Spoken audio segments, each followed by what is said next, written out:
Wow, what a difference! Every show, I'm not meaning to flex, but I've got something to show you. So I was looking for an Applin and Tag Tree Thicket on my Pokemon Violet, and I found this. A shiny Oinkologne. I named it Athena because I'm an Athena P girl. P stands for pig. That's a joke. That's a joke. This happened on the 2nd of this month, and right now it's the 7th. It happened quite a few days back, but I'm mentioning it today because the fairy tale that I watched today was all about a pig. It's also about how Red has square brain. You're right, it's Joan, Bobo, and the pig. I was questioning what country it came from, actually. Because I knew that this was a fairy tale that came from a different country. I just didn't bother looking it up until it was halfway through the episode, and I found out that it was Spain.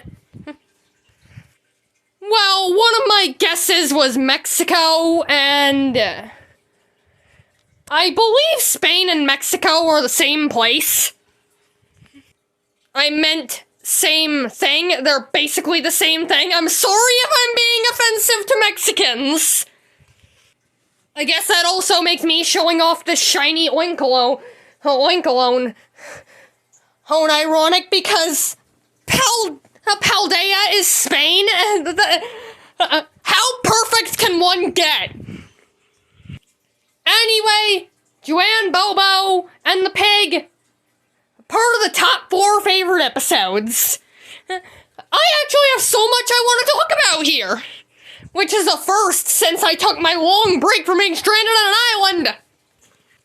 Princess P, stop engaging in the plot like you're not helping. Clip of the main example of this.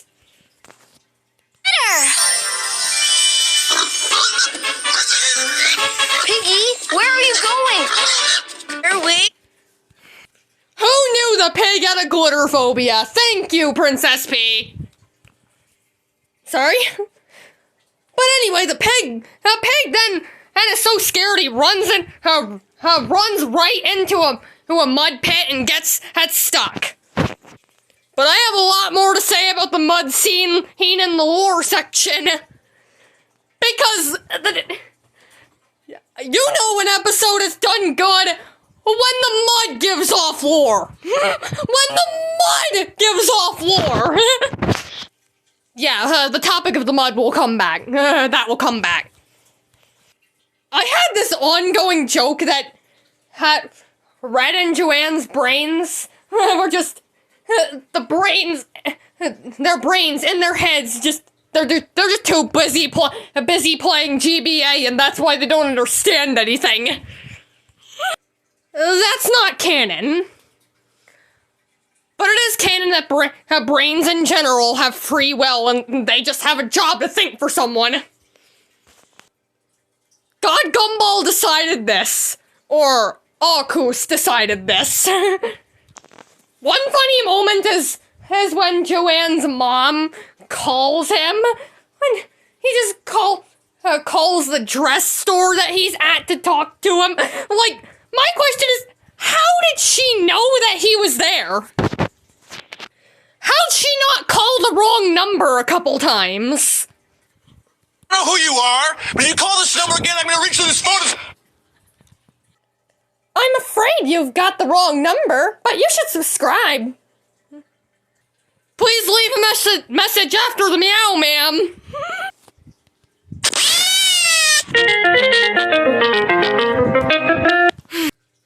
Sorry, it probably took her 20 attempts to get the right number. I don't know how much stuff Red's grandma needs to buy. What's wrong? Is the insides of all their stuff gone?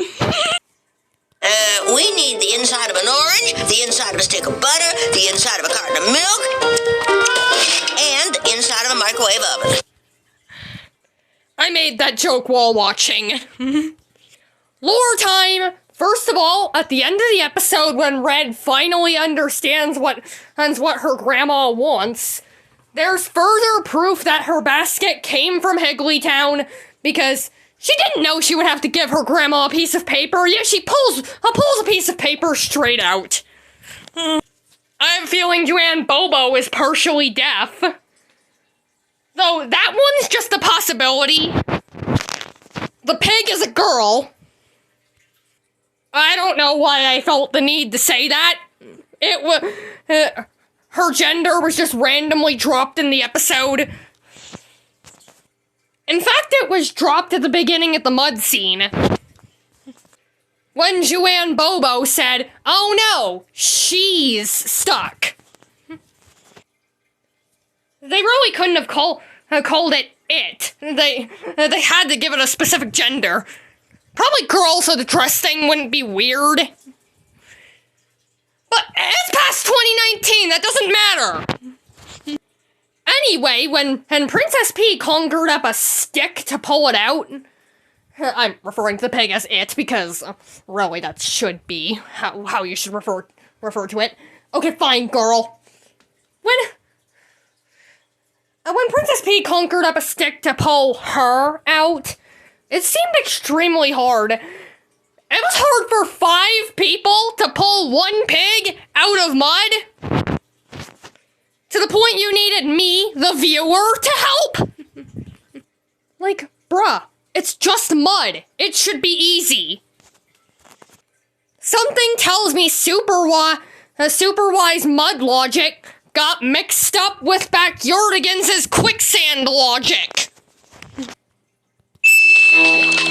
Yeah, what if that snaps, then what do you do? Same exact thing with you guys being pulled in, because quicksand is very strong. I mean, hell, this was something that Rocket Power got correct. I expect this show to do it too. That wouldn't have happened. Quicksand isn't just mud, it's a lot stronger than that. Fuck, she could have just climbed out of it, honestly, with how weak it was. That's how mud actually works, and how it works. It's like Super Y just looked at mud like, okay, that's quicksand. That's as strong as quicksand. I shouldn't even be bringing up that topic because quicksand is my immortal fear. But yeah, why'd that happen? It's a mud demon.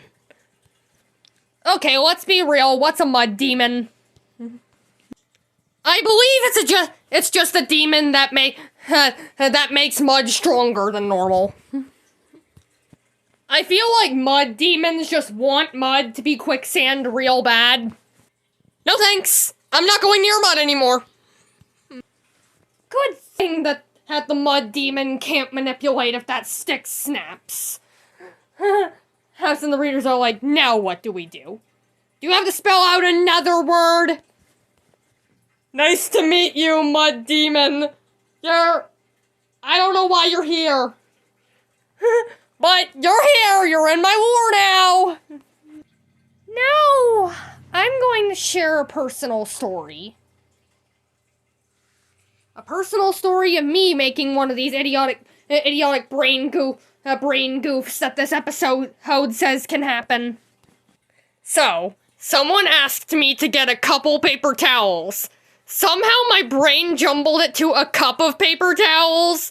Lucky I figured out the normal way before I could reveal how to them I thought it, but it still makes me feel like the dumbest person in Toon World. But that was a long time ago. It's behind me. I figured it out without having to ask questions. Yay! But here's a question for you. What episode should I do next? And should I add Mud Demon to Tomodachi Life? These are all important questions. And also, last question. What is Red's IQ? I'm really questioning it now. We've got to figure it out.